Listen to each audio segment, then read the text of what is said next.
Hi, I'm Myra. My ex-husband married my sister just 1 week after our divorce. Then they tried to sell the house my father left me, behind my back, with forged signatures and smiling family photos to cover their tracks.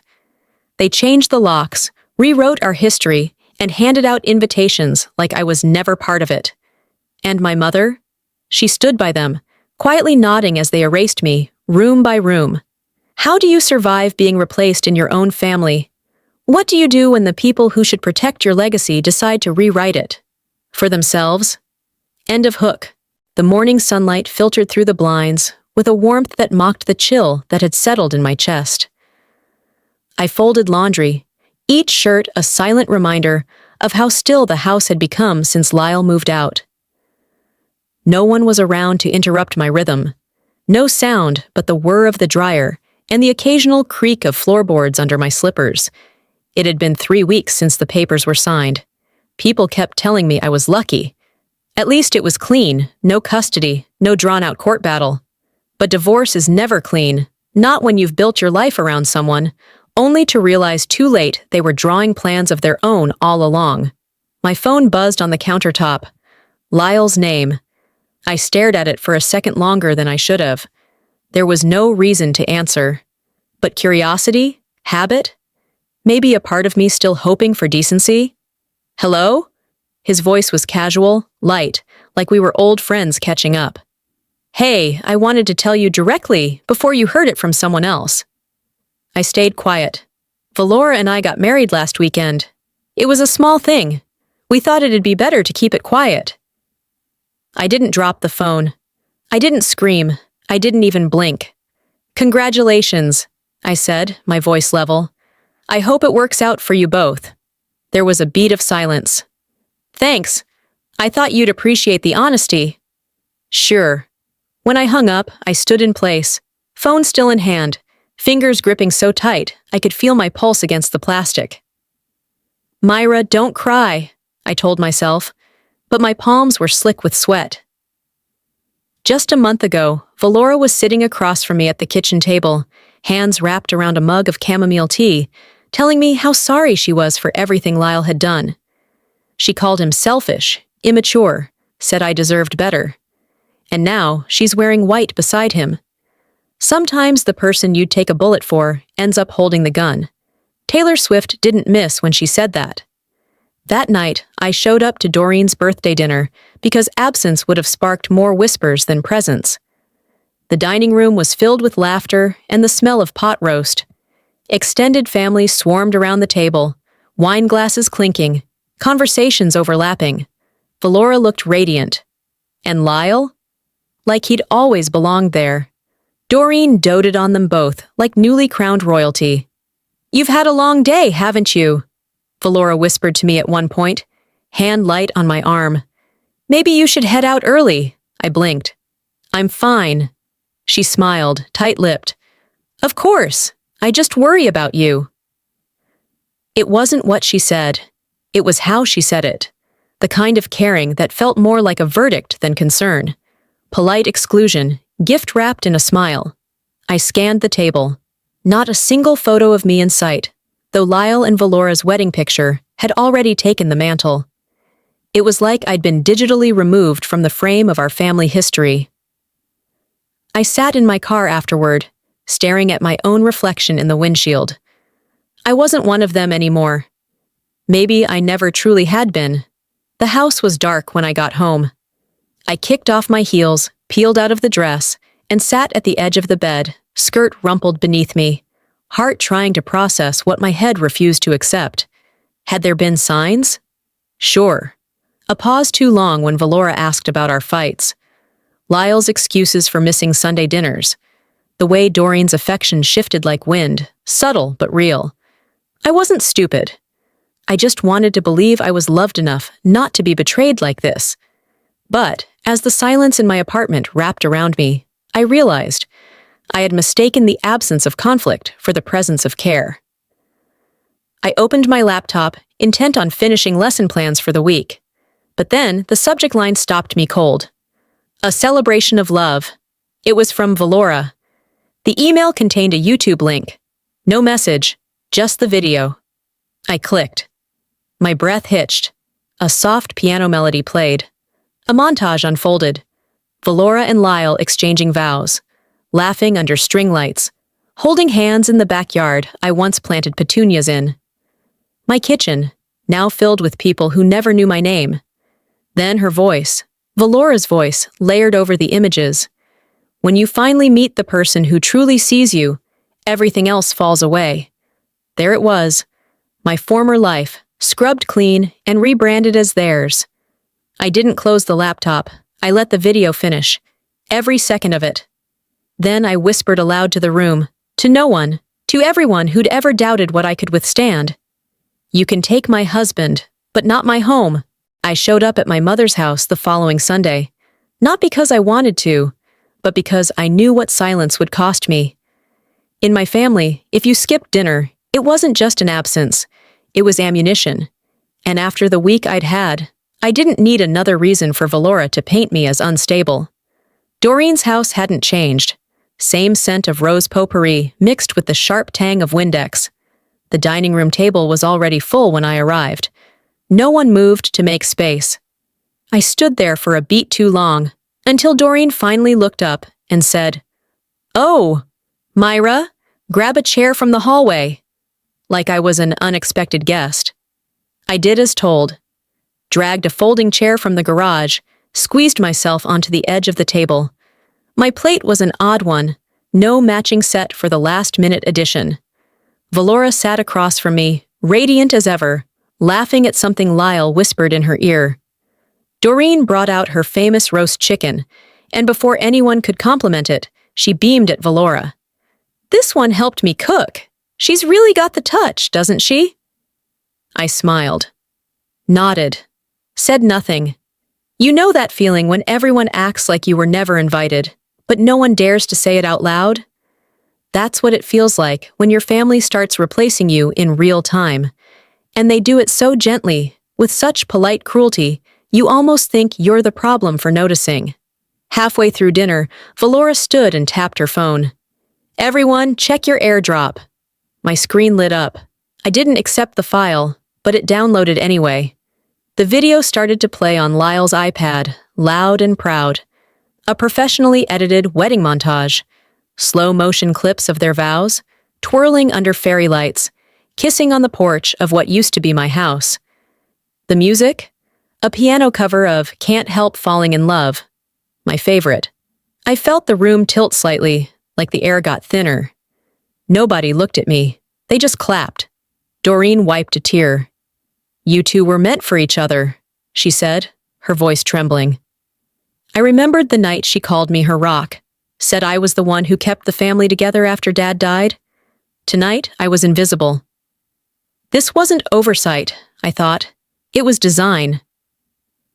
I left as soon as the cake was served, citing a headache. No one insisted I stay. The next morning, I opened my mailbox and found a glossy wedding invitation addressed to Miss Myra Henderson. Thick cardstock, gold foil lettering. The postmark? 2 weeks before my divorce was finalized. On the back, "Formal celebration of our journey. Hope to see you there." I turned it over in my hands, then folded it in half, pressed the crease hard. I didn't cry. I didn't throw it away.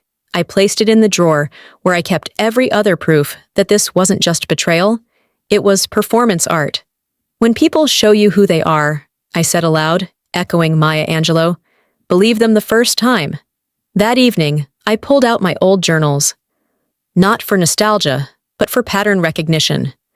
I started flipping through dates. Lyle's sudden work trips to Austin. Valora's mysterious client dinners. The timelines overlapped a little too well. I didn't get angry. Not yet. But I did start preparing. I logged into the bank and shut down the joint account. Changed the alarm code to the house. Not that they'd know.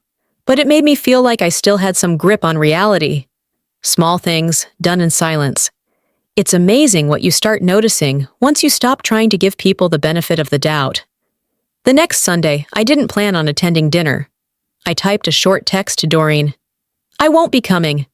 The reply came within minutes. "Don't let your pride get in the way of family." I stared at those words longer than I should have. Family. That word used to mean safety. Now it sounded like a rope they used to keep me tied to a past they had no intention of sharing with me anymore. It took me 38 years to realize I wasn't part of this family. I was just borrowing their last name. I told Valora I needed to stop by the house to grab old tax files. It was a harmless enough excuse, believable, convenient. She offered to leave a box near the front entry for me. "Just don't forget your key," she added, with a little emoji at the end of her text. Cute. When I stepped inside, I barely recognized the place. The paint was different. Cool grays instead of the soft beige I had chosen to make the space warm. My family photos had vanished, replaced by generic prints of mountain ranges and abstract shapes. The smell of cinnamon that used to come from my favorite candle had been replaced with whatever air freshener Valora believed said, "Success." I paused at the office doorway. The desk used to have my nameplate on it. Myra Henderson, Tax Prep and Tutoring. Now it said Mrs. Valora Sinclair. She hadn't just claimed the house, she'd rebranded it. I moved to the file cabinet. The folders were in disarray, half of them stuffed with outdated bank statements. I knelt beside the bottom drawer, the one Lyle always kept locked. It was open now. Curious, I reached in and felt around until my fingers brushed a small plastic object tucked beneath a stack of manuals. A USB drive. I slipped it into my purse, barely breaking my stride. Back at my apartment, I made tea before opening the laptop. Some part of me hoped it was nothing, just old reports or photos from vacations I'd forgotten about.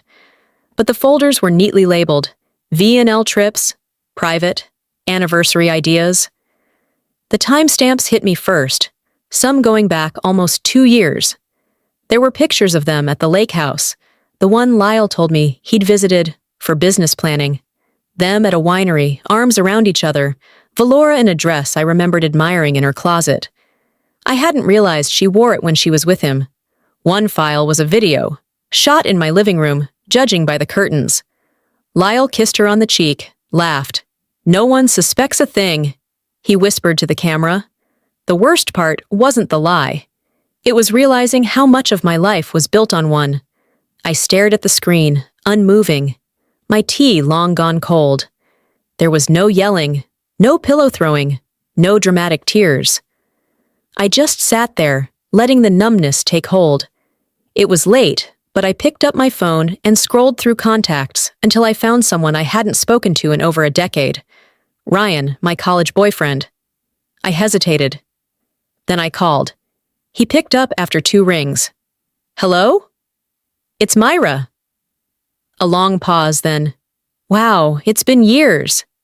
"I need to ask you something," I said, voice low. "When we stopped talking back then." "Why?"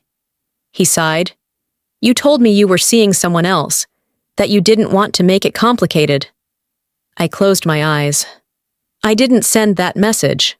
Another pause. "Wait, are you saying—" Valora had access to my email. She knew about you. She always said you were too serious. Ryan let out a sharp exhale. "I thought you ghosted me, Myra." I swallowed hard. "So you didn't just stop loving me?" "I thought you didn't want me." We said goodbye shortly after. Nothing more to add. Just another thread cut years ago without me knowing who held the scissors. That night, I pulled out an old notebook and started listing things. Dates, statements, patterns, Valora's work trips, Lyle's retreats. Things I once wrote off as coincidence or bad timing. My mistake had been assuming they weren't organized. I backed up everything from the USB onto the cloud, labeled it clearly. I didn't know what I'd do with it yet, but I wasn't about to let it sit in a drawer like the secrets they kept. I've always been the one to smooth things over, to keep the peace. The quiet one, the calm one, but I'm learning something new. Peacekeepers often die in silence, and I don't plan on dying quiet. As I finished packing a small file box of old receipts and papers from the office, something caught my eye. Valora's phone, lying face down on the kitchen counter. I hadn't heard her come back yet. It buzzed. I glanced. Message preview. Did she see the listing? From Lyle. I didn't pick it up. I didn't scroll. I just grabbed my phone and took a photo of the screen. Evidence, in their own words. They're not done taking, but neither am I. I didn't text. I didn't call. I just showed up. Mid-morning on a Tuesday, sun glaring off the hood of my car as I parked in the driveway that used to feel like mine without question. I held a manila folder under one arm, thin enough to be believable. Just grabbing some insurance papers, I had said. Valora opened the door in a navy wrap dress like she was heading to brunch. Her expression flickered. Surprise, then practiced warmth. Myra, she said, tucking a strand of hair behind her ear. Didn't expect you? I needed a file from the office. Shouldn't take long. She stepped aside, not quite smiling. Lyle was in the living room, perched on the edge of the armchair, flipping through a magazine he clearly wasn't reading. He looked up, made eye contact for less than half a second, and nodded once, like a man acknowledging a cashier. I walked past him without a word. My eyes scanned everything. The new rug in the foyer, the sheer curtains that replaced my linen panels, the family photo on the console table. Only now it featured Lyle and Valora, grinning, standing in front of my old rose bushes.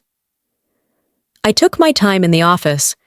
The desk was pristine, minimalist, all signs of my life scrubbed away. In place of my frame certification was a brass plaque. Mrs. Valora Sinclair. People don't just erase walls, they erase you with them.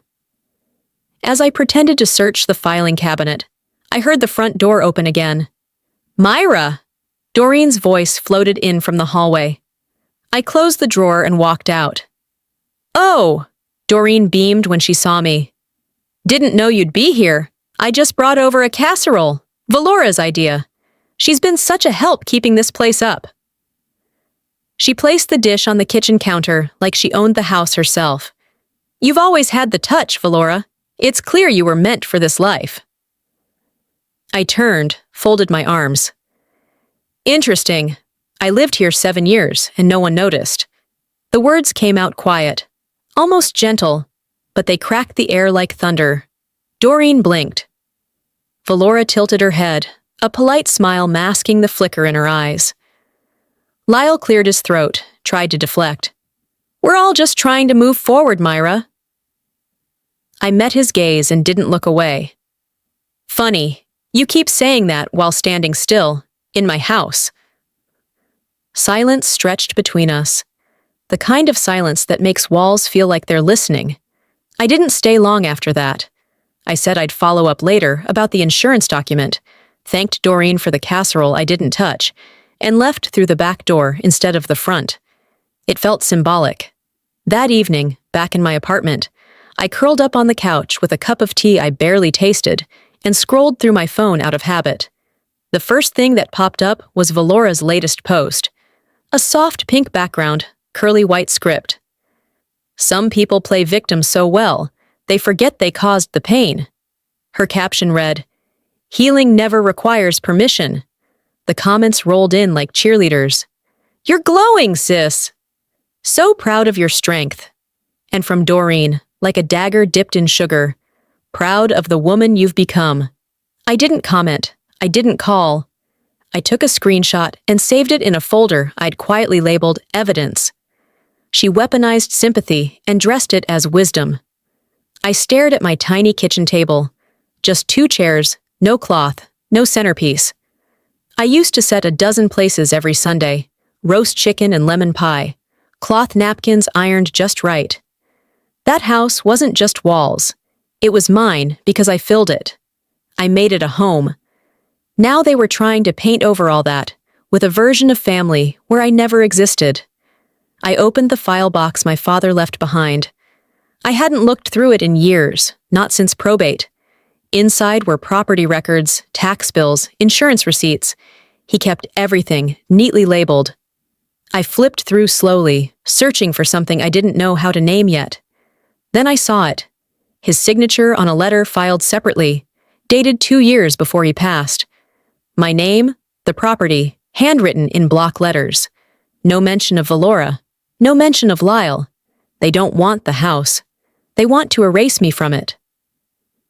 I closed the box, placed it gently back on the shelf, and reached for my phone. The next morning, I called a local real estate lawyer. Her assistant answered and scheduled a consultation for Friday.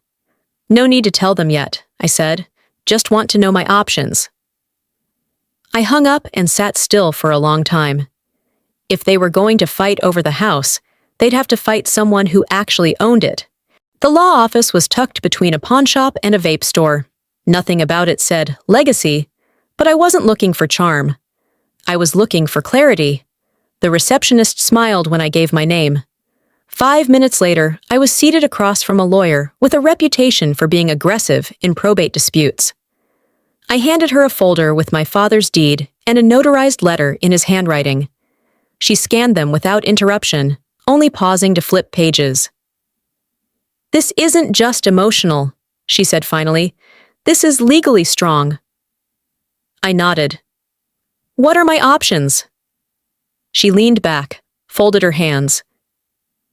"If they're occupying the home without a formal transfer, and you're named in a documented inheritance, we can pursue eviction and restitution, but this gets messy fast." "Messy doesn't scare me." She smiled, faint but respectful. "I won't file anything until you tell me to." I stood. "You'll know when." That afternoon, I drove straight to the house. I told Valora I needed my grandmother's baking pans, the cast iron ones passed down through generations. She texted back a thumbs-up emoji. When I arrived, my key didn't fit. I tried again, slower this time, like maybe I'd made a mistake. The lock was different. I knocked. Valora opened the door halfway, her body blocking the view inside. "Oh," she said, "you should have asked first. I didn't realize I needed permission to enter my father's house." Her mouth twitched, and for a moment she looked amused. "We've made some changes. You can send a list of what you want. We'll check if we still have it." I stepped back, took a photo of the front door with my phone. Then I left. 3 days later, a courier dropped a manila envelope at my apartment. I knew before I opened it that it was from them. The letter inside had the tone of someone trying to sound civil while twisting the knife. Their lawyer claimed shared residential rights, based on Valora's marriage, and Lyle's extended contribution to the maintenance of the property. The words implied ownership were used more than once. I read it twice. Then I set it down and pulled out a yellow legal pad. I started with dates of lies, photos from that USB, screenshots, texts. Every time someone told me something didn't add up, and I told myself to give them the benefit of the doubt. "Tell the truth," I whispered, writing, "or someone will tell it for you." That night, I sat in the kitchen with one lamp on, pages of documents spread around me like a war map. I opened the voice memo app on my phone and hit record. "My name is Myra Henderson. This is my journal entry for the legal record. I gave them everything. Now they want what they didn't earn." The next morning, I emailed my attorney. Subject line: Legal notice, unauthorized occupation. I attached the deed, the notarized letter, pictures of the house, the photo of the changed lock. I included Valora's latest Instagram post with a caption about building new traditions. I CC'd the county records office for good measure. When I hit send, I didn't feel rage. I didn't feel panic. I exhaled. Later that night, my phone rang. I almost let it go to voicemail, but curiosity is stubborn. "Hello?" Doreen didn't say hello. She didn't ask if I was okay. "What have you done, Myra? You're tearing this family apart." My grip tightened on the phone. "No, Mom, I'm refusing to let them tear me apart anymore." Silence. Then the line went dead. I set the phone down and walked to the front door of my apartment. I locked it. The house had a door. For the first time, I just locked it behind me. The call came just before lunch. Linda, my old neighbor, the one who always knew everything before anyone else, left a voicemail that was short but sharp. "Myra, there's a for sale sign in your yard." I didn't ask which yard. I already knew. Within the hour, I was parked across the street from the home I grew up in, the one they'd turned into a showcase. A pair of flags flanked the walkway, One read, "Open house today." The other, "Ask about our seller incentive." The porch had been pressure washed. New mulch lined the flower beds I used to weed every weekend. Through the window, I could see a folding table covered in brochures. Lyle and Valora's faces were printed on every single one, like they were some polished real estate power couple. I didn't knock. I didn't step out of the car. I just took photos. No more warnings. No more begging for decency. The next day, I showed up again. This time for something real. The air conditioning had been acting up, and I'd scheduled a technician to check it. I figured if they were going to weaponize the house, I might as well use my last sliver of leverage. The tech was already inside when I arrived, clipboard in hand. I greeted him with a smile, then walked through the door like I still belonged. Valora was in the kitchen, stirring something in a pan. When she saw me, her voice lifted. Sweet, artificial. "Oh, she's just a temporary tenant. Don't worry, we're the owners." The tech nodded uncomfortably. I stared at her. My hands stayed at my sides, relaxed. "Thanks for the clarification," I said, before turning to the technician. "Let me know if you need anything." He mumbled something about checking the unit and vanished toward the backyard. I didn't argue. I didn't correct her. I just walked out, calm and steady. She watched me go, smug as ever. I wasn't mad at the lie. I was furious at how easy it was for her to say it, like she'd rehearsed. That night, I logged into the bank account Lyle and I had once shared, an oversight I hadn't yet cleaned up. The balance had been drained. The last transactions? High-end decor stores, spa packages, boutique linens. An Instagram post from Valora popped up not long after. She stood in front of a stacked wall of restoration hardware bags, holding a vase like a trophy. "New beginnings deserve a fresh canvas," the caption read, complete with a heart emoji and one of those tone-deaf hashtags, "Sock grateful vibes only." They didn't just want the home, they wanted to fund it with pieces of me. I called Mavis. "You busy?" I asked. "I'm eating tacos over my laptop, what's up?" "I need a referral, someone who knows probate and succession law." There was a pause, then her tone shifted. "You ready to light the match?" "I'm ready to stop pretending I'm not on fire." Within 2 hours, I was on the phone with a lawyer whose resume read like a demolition plan for people who thought family ties could overwrite facts. I told him everything. The deed, the notarized letter, the sudden sale attempts, the locked doors and lawyer letters. He listened, then said the words I'd been waiting for. "Once we file this, it's war." I didn't hesitate. "Good. I've been the only one bleeding so far." We began with a motion to issue a temporary injunction, blocking any attempts to transfer the title or list the house for sale. I didn't tell anyone. Not Valora, not Lyle, not Doreen. Let the papers speak for me. That Saturday, I parked down the street from the house again.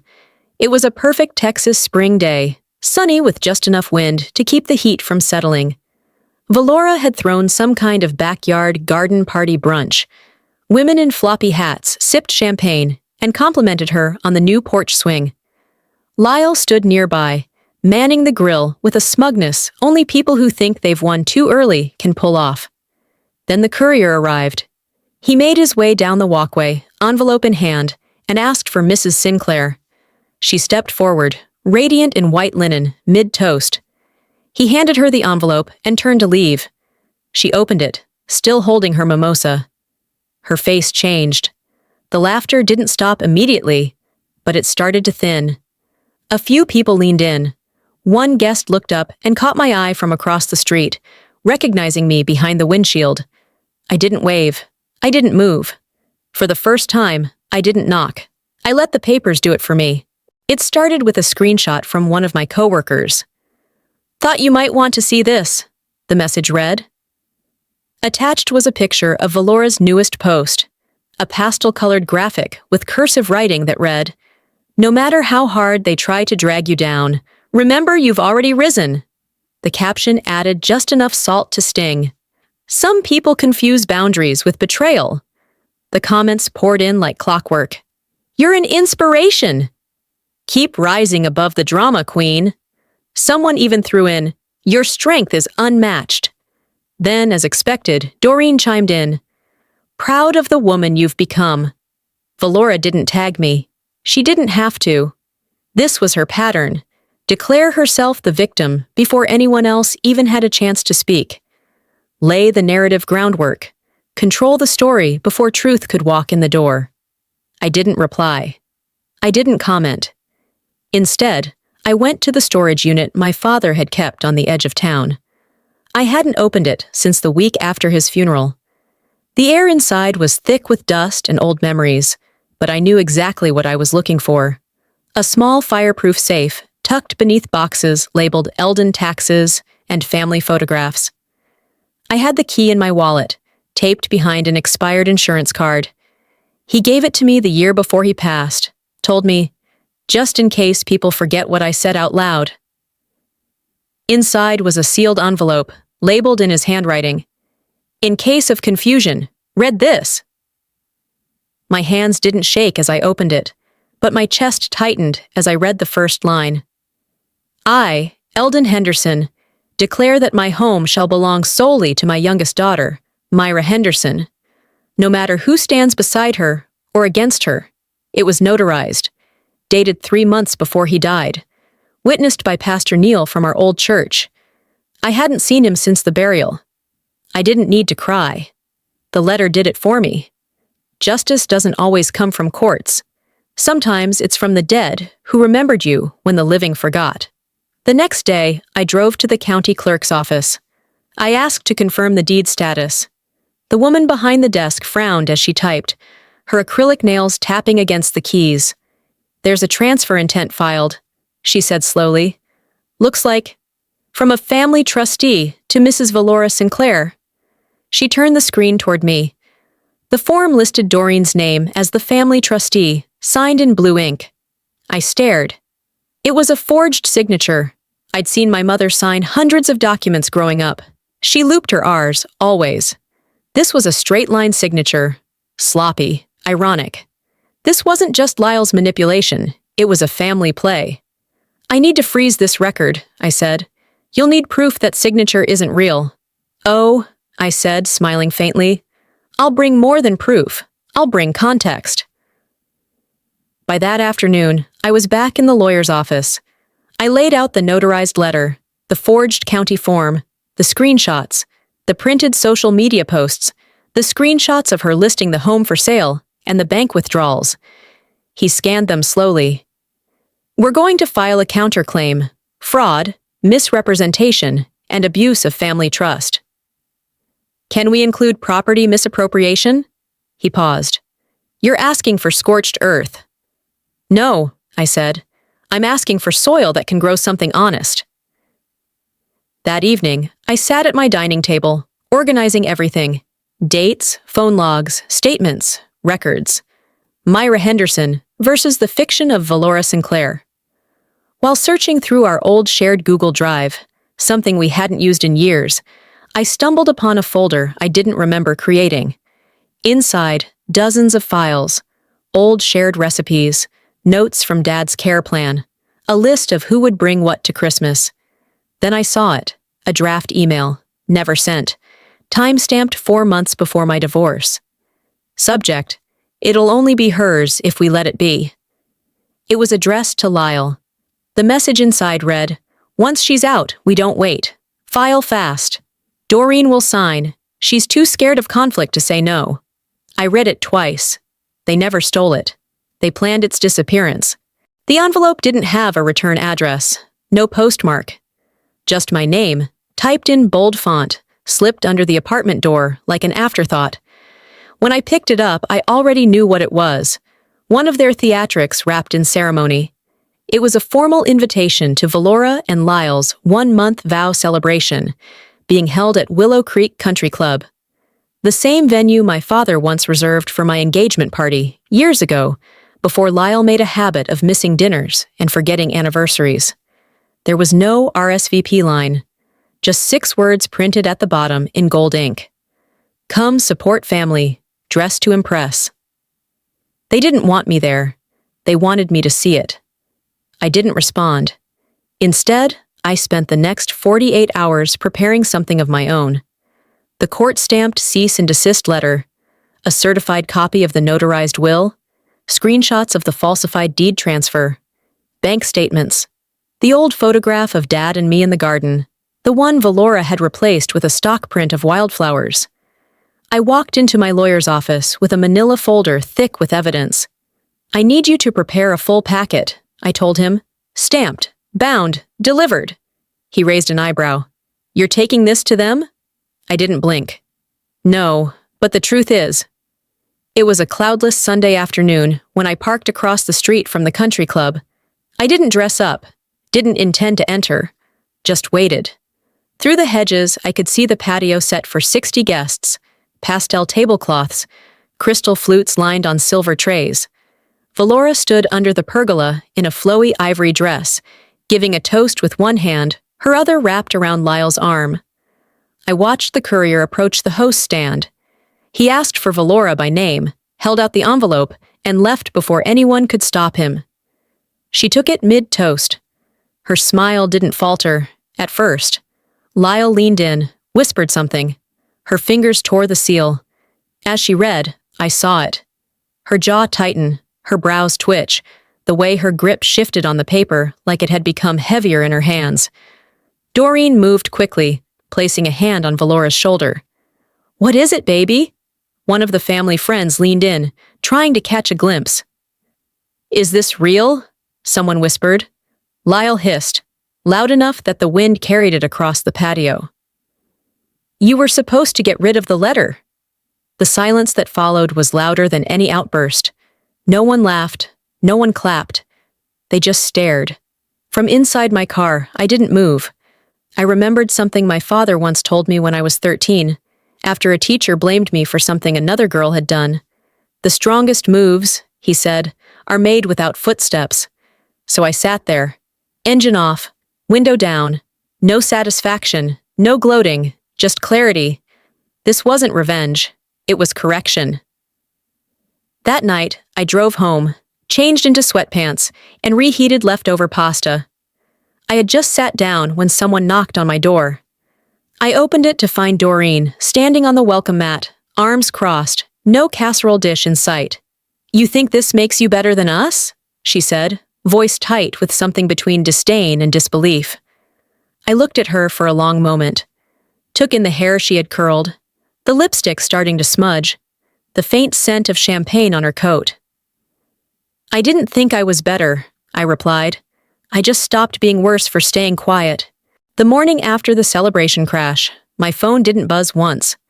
No missed calls from Doreen, no snide texts from Valora, no follow-up from anyone pretending to be neutral. Silence. It was almost unnerving, like the sky had gone completely still before a storm you couldn't see yet. I put on sneakers and stepped outside, taking a slow walk around the block. A neighbor trimming her roses gave me a tight nod, less pity than acknowledgement. I was okay with that. Sometimes peace feels suspicious after so much noise. Back home, I opened my inbox to a few emails from coworkers, most neutral, some not. "Hope you're holding up. That country club scene is all over Facebook." Attached was a clip. Valora's voice cracking. Lyle's muttered, "You were supposed to get rid of the letter." A background chorus of whispers and gasps, one person asking, "Is she serious?" I watched once, then closed the browser. That afternoon, I called Mavis. "Tell me we still have that recording," I said. She didn't ask which one. "Saved, labeled, backed up twice." It was the audio from 2 months ago. A phone call Valora made while drunk, babbling into Mavis's voicemail by mistake. This house was never hers. She just didn't know how to keep it. We sat in silence for a beat. "Do we post it?" I asked. "No," Mavis replied. "We forward it, quietly, attached to the next filing." She was right. Sometimes you don't need to be louder. You just need to be undeniable. Proof doesn't scream. It whispers, until people can't pretend anymore. Later that week, I visited Doreen's house. I didn't call first, I just knocked. The door creaked open after a moment. She looked surprised, but didn't invite me in. I won't be long, I said. The living room looked almost the same. Almost. The family portrait that once hung above the fireplace was gone. In its place was a new frame, Valora and Lyle on their wedding day. A duplicate of the photo from the club, now blown up and matted like it was legacy. Doreen followed my gaze. It's what we all have to live with now. I nodded slowly. You took me out of the picture, I said, stepping backward toward the door. But you won't take me out of myself. I left before she could say more. That night, I scrolled through my contacts until I reached hers. I pressed and held. Selected delete. Then I opened my will and made changes. Anyone who contested the property, anyone who played a role in removing me from my own history, would not be part of what I left behind. At the house, I took down the curtains, cream linen, the last soft thing that belonged to my mother, and threw them in the burn barrel. The flame caught quick. You don't mourn who leaves the fire. You mourn who kept pouring water on your flame.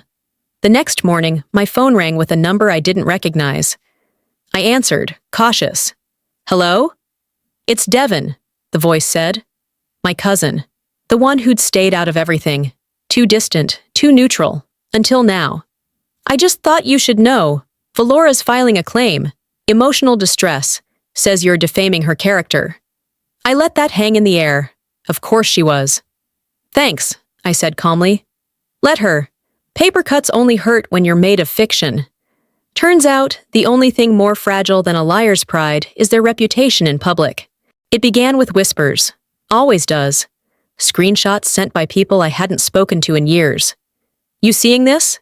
Check the community board. Is this about your sister? On the local Facebook group, someone had posted, so the woman who filed that fake property claim? Yeah, she's being sued for defamation, but there's a lot more to the story. A reply from Valora's former coworker read, Y'all don't know half of what she did to her sister. Some of us saw it from day one. I didn't comment. I didn't share. I printed it. Every comment, every thread, black ink on white paper, truth collected like receipts. Quiet, cold, permanent. The truth is slow, but once it shows up, it doesn't knock. It kicks the door in. 2 weeks later, we sat in a pre-trial mediation room that smelled like old carpet and stale coffee. Lyle's lawyer looked bored. Valora wore a blouse that screamed purity and victimhood. My attorney laid the documents out like dominoes, each one building on the last. The notarized letter from Dad, the fake deed transfer with the forged signature, screenshots of their open house listing, bank withdrawals from the shared account. Valora's voice on tape. Lyle's lawyer tried to pivot. My client was under emotional duress. The family situation was volatile. The judge cut him off. Your client stole a house. Valora blurted, It was never really hers to begin with. I turned, voice steady. Then why lie to take it? The room fell silent. The judge leaned forward, fingers steepled. Next time you walk into my courtroom, bring facts, not feelings. We were awarded full legal title, retroactive control, restitution denied, no appeals. Valora and Lyle had 14 days to vacate. When the gavel hit, I didn't smile. Outside, Doreen walked ahead of everyone, didn't look back, didn't speak, just stormed off with the same silence she'd weaponized for years. My lawyer looked over at me. You didn't just win, you wiped them off the record. 2 days later, I unlocked the front door of my house alone. The air felt different. Still. I opened the curtains wide and let the sun pour in. There, on the entry table, beneath a thin layer of dust, sat my father's old clock. The one no one had bothered to remove. I wound it gently until it ticked back to life. This house doesn't need to remember who lived here. It needs to remember who fought for it. That night, just as the rain began to tap on the window panes, I stepped outside to collect the mail. There was a padded envelope on the porch. No stamp, no return address. Inside, a flash drive. I hesitated, then plugged it into my laptop. The file opened without a password. A grainy video began. Valora sat across from Lyle at the dining table, my table, talking in hushed tones, unaware of the phone camera angled at them from the corner. Valora leaned in and said, "We should have burned the original documents. She's smarter than we thought." Lyle didn't disagree. I paused the video, let the silence sit. That was the night I stopped defending myself and started exposing everything. It was a quiet knock, nothing like the last one. When I opened the door, Doreen stood there, coat buttoned to the top, holding something close to her chest. No small talk. No, "Can I come in?" She just extended her arms and handed me an old leather-bound photo album. "It's the only copy left," she said. "I thought you should have it." Her voice wasn't soft. It was measured, as if she rehearsed that single line all the way over. I didn't ask why now. I just stepped aside. She didn't move to enter, and I didn't invite her. We stood in that half-open doorway for what felt like hours, until I looked down at the album in my hands. The pages smelled like dust and attic. Birthdays, holidays, my high school graduation. Near the back, I found a picture I had forgotten existed. Dad and I planting tomatoes in the backyard. Dirt on our cheeks, his arm wrapped protectively around my shoulder. I cleared my throat. "Thanks." Doreen looked at me like she wanted to say something else, but didn't. She just nodded once and left. Later that afternoon, I brewed a pot of coffee and set out 2 mugs.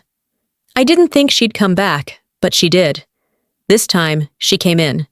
We didn't talk, not at first. She sat at the small kitchen table and looked at the cup I poured for her, steam curling toward her face like a peace offering neither of us asked for. The silence wasn't heavy. It was full, but not threatening. Like both of us knew it was safer than saying the wrong thing. Eventually, Doreen glanced at the bookshelf. "You turned out strong." I stirred my coffee. "I didn't expect to." She blinked. Neither did I. And that was it. No apology, no explanation, just the space between what was and what would never be. Forgiveness isn't forgetting. It's choosing what not to carry forward. A few days later, I stopped at the post office and ran into someone I hadn't seen in years. Valora's daughter from her first marriage. She was maybe 13 now, taller than I remembered, hair in braids, earbuds dangling from her collar. She hesitated when she saw me, then said softly, "You're Aunt Myra, right? You look like Grandpa Eldon." I smiled, crouched a little to her height. He would have loved to hear that. She smiled back, small but real, before her mom called from across the parking lot. She ran off, but not before looking over her shoulder. It wasn't reconciliation, but it was something. Blood doesn't make you family, memory does. The next morning, I found an envelope tucked into my gate. My name written in Doreen's familiar cursive, the letters thinner now. Inside was a handwritten note. "I raised you to be kind. I didn't realize kindness could come with armor. I see it now." I folded the paper and placed it in the cedar box I kept with Dad's will and the photo from the garden. I didn't respond. I didn't need to. Sometimes peace looks like walking away with your name intact. That evening, I opened the front door to my house, and stood still in the doorway. The late sun hit the hardwood floors just right. I let the light guide me down the hall, into a room I had never touched. It used to be Valora's guest room. Now it would be mine. I painted the walls burnt orange, a color I had always wanted, but was told was too loud. I lit candles, lavender, sandalwood, a bit of sage, and played Billie Holiday on an old speaker tucked into the corner. It felt like a room made not for who I used to be, but who I'd allowed myself to become. Just as I settled into the chair by the window, my phone buzzed. Unknown number. I answered. "Miss Henderson? We're reaching out from a documentary series about women reclaiming their family legacies. We'd love to speak with you." I didn't hesitate. I didn't look back. For the first time, I said, I'd be honored. The producer's name was Elaine. She had a voice like velvet and a reputation for cutting straight to the truth. We met at a small cafe downtown. She wore a denim jacket and no makeup, but her eyes were sharp. I read about the court ruling, she said, folding her hands on the table. But that's not what made me call. It was the way you didn't talk. I raised an eyebrow. You didn't post, didn't rant. You let the paper trail do the screaming. I stirred my tea. And you want to amplify that silence? Elaine leaned in. We want to feature you in our series on women who rebuilt what was taken from them, but it has to be real. Your terms. That night, I went home, pulled the flash drive from my drawer, and watched the video again. Valora, sitting at my dining table, whispering to Lyle, "We should have burned the original documents. She's smarter than we thought." They smiled after, like they'd cracked some clever code. If I was going to tell my story, I was going to finish it. 3 weeks later, the episode aired. The footage from the flash drive made its way into the final cut. An anonymous leak, the credits said. Mavis's silence confirmed what I already knew. It played right after my segment, where I stood on my porch, holding the deed, talking about legacy and legal literacy. The fallout was immediate. Valora's employer placed her on indefinite leave the next morning. Her social media vanished within hours. Lyle's real estate license was suspended pending ethics violations. No apology followed. Not that I expected one. They wanted to write my ending. I just published the truth. The documentary went local viral. Messages came in from women I'd never met. You gave me language for something I've been living through. My sister took everything, and I didn't even have a name for it until now. I was invited to speak at a legal advocacy luncheon 2 towns over. The keynote speaker couldn't make it. They asked if I'd fill in. I walked onto the small stage, notes in hand, heart steady. I didn't fight for revenge, I told the room. I fought to end the silence. When the applause came, it didn't echo. It settled. That weekend, I moved the furniture in my front room, cleared out the clutter, and hung a new sign over the fireplace. Community Legal Aid, Saturdays only. Every week, I'd sit at the table with women sorting through tax records, mortgage contracts, custody filings. I taught them to find what was buried in fine print and how to ask the right questions when the answers seemed slippery. The walls don't talk, but now they listen. On the side lawn, I planted a magnolia tree. It was my father's favorite. When the petals opened that first spring, I took it as a sign. Not that he was watching, but that he'd left enough behind for me to grow. On a breezy afternoon, I took one final box into the backyard. Inside was the last wedding photo I had. Me and Lyle in front of the old house, pretending. I didn't hesitate. I lit a match, dropped it into the fire pit, and let the flames rewrite the frame. Back inside, I snapped a photo. Me in the hallway, the orange wall behind me, freshly painted. The caption was simple. This house was never the prize. I was. I posted it and shut off the phone. If they wanted to reclaim anything now, they'd have to start with their own names.